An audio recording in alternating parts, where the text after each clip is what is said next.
Hi everyone, this is Kimo Vlog, sa Filipino actor based here in Saudi Arabia, and welcome back to my channel. Agad-agad gawa natin ito reaction video ang mga interviews and ganap ng Barbie and David Licao ko kahapon for today's video. So I won't take any longer, I'm really excited to watch this one. Ito na si Madam Barda United yun ang gagalaitin na sa pagdidebunk for today's video. Ganyan yan, tama yan Madam Barda United, i-debunk mo sila.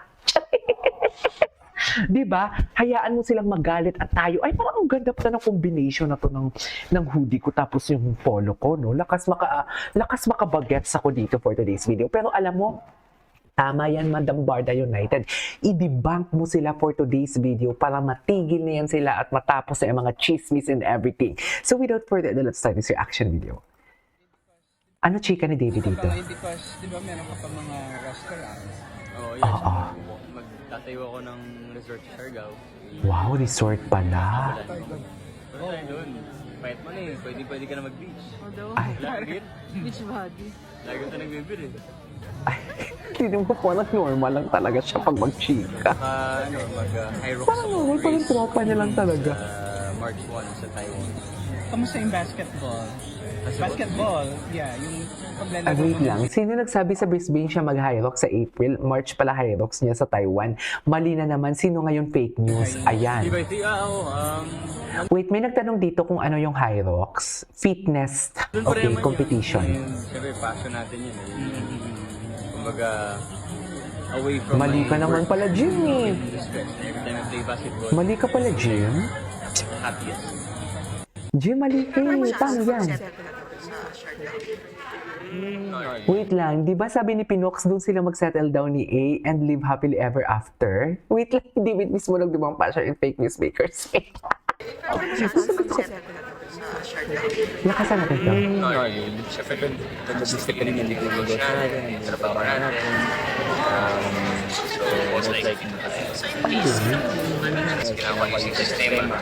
Diba, so after the show, kami go there. Pati ako construction, dahil di naman pwede.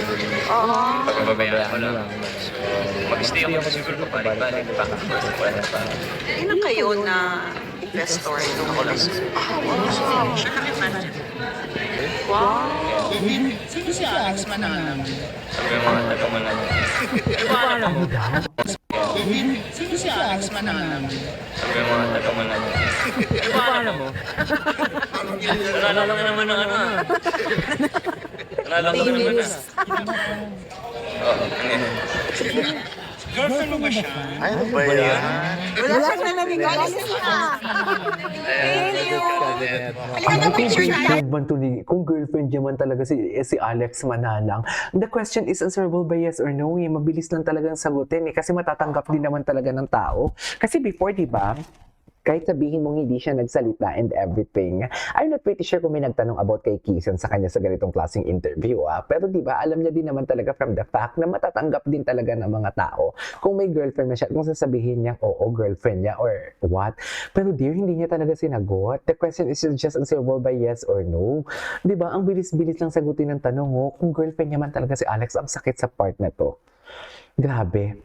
Ano to, parang double stab to sa part ng girlfriend ni David, kung may girlfriend man talaga siya. Double saksak to sa kanya kasi 'di ba yung sa friend nga niya sinabihan na yung si Barbie pa din yung niloloko eh, 'di ba? Si Barbie pa din yung what do you call this, yung how do I say this? Si Barbie pa din yung bukang bibig ng mga kaibigan ni David. Tapos dito sa interview ni hindi man lang maipagtanggol or hindi man lang maiayos. Charis ang sagot.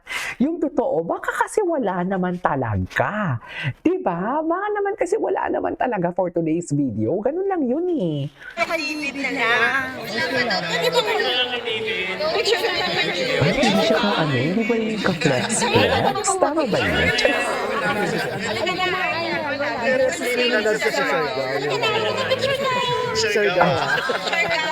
Siya na. Ayan na. Ay. Ay, hello. Ito na si Barbie. Wait lang, grabe bloomy si Bibi Ungay at Pasta Cafe podcast promo. Nag-podcast na siya, no? Basta Cafe. Oh my God, parang ang sarap dyan sa Basta Cafe. Ay, ito, si Barbie. Panoorin natin ito.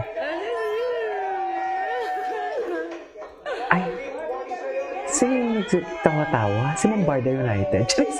Ay, hindi. Inabangan talaga kita. Ay, naka-leather siya na brown, oh. Naka-leather siya na brownie. Paano yan? Chares!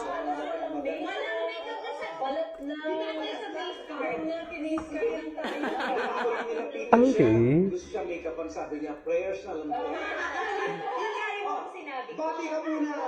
Yes, opo. Mga ka-UH, good morning po sa inyo. Mag-umata ako. Chika, makeup. Ang ganda niya talaga. Dahil nandito ka, dinadyanan kami. Sabi kami bumisita ka sa, kamusta naman? Okay naman po ako. Napakaganda po ng pasok mo ako. Okay.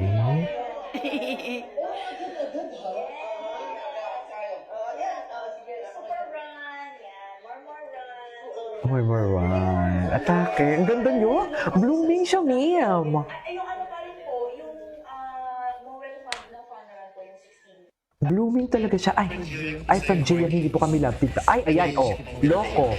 Oh. Actually po, nung una, tahimik talaga po si David. Pero yung po yung na-appreciate ko sa kanya, hindi kasi siya plastic. Yung pagka-nonchalant po kasi niya, ganun talaga siya as a person. But he's not nonchalant about the people he Cares works about. with. Talagang Okay. tahimik lang Mali po siya, ako to. pero may care siya sa mga nagtrabaho niya. So, na-appreciate ko yung sa kanya na hindi kasi po siya parang yung parang people pleaser. Kakausapin ka po niya na may parang may purpose po talaga yung mga sinasabi niya. Ay magtuturo pa talaga siya. He's very honest. Very honest for today's video. Alam niyo yan. Alam ko, ang dami niyang binibigay na advices sa akin, like, about sa business things. Diyos ko, parang kuya niya lang din talaga. Parang kuya niya lang talaga, no? Hindi ko sa buhay, pero nagbibigay ko siya ng advice na syempre, para kaya magsabayin yung acting, tapos mag-invest more funds, mag-forward sa business, education, at gano'n. And actually po, sabi ko rin to sa past interview na parang, he doesn't just make me feel it, but he made me realize na I am an empowered woman kahit bata pa po. Parang gano'n. Kasi pag kinakausap niya ako, parang, parang equal kami. Parang hindi niya ako minamaliit. Baliktad dun sa character.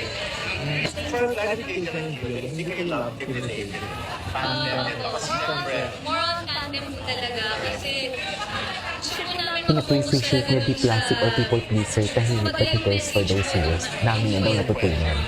Diyos ko, ang ganda ni Jillian. Parang ako never ko talagang inisip talaga magkaroon. Una pa lang nang MediaCon pa lang ata sila. Nang MediaCon, tama ba yun? Yung never say die nila? Or hindi pa nga nasabi na never say die yun? Basta parang may press conference yun. Sabi ko talaga, naku, wag si Jillian talaga. Wag niyong gawan si Jillian talaga ng issue about dito kay David Licauco. Kasi magkuya na lang talaga yan sila. Sa totoo lang. Oh, hindi po kami love team. Tandem lang po. Oh, ano ngayon? Ay, wait lang, ano to? Oh, ano yan, David? David, ayaw ko giling. Giling niyo ako. Si Mambarda United. Magaling dito si Mambarda United talaga mag-asal, kumbaga. Magaling talaga siya. Anyways, that is our for today's video. This is Kimo Vlogs and see you on my next vlog. Bye!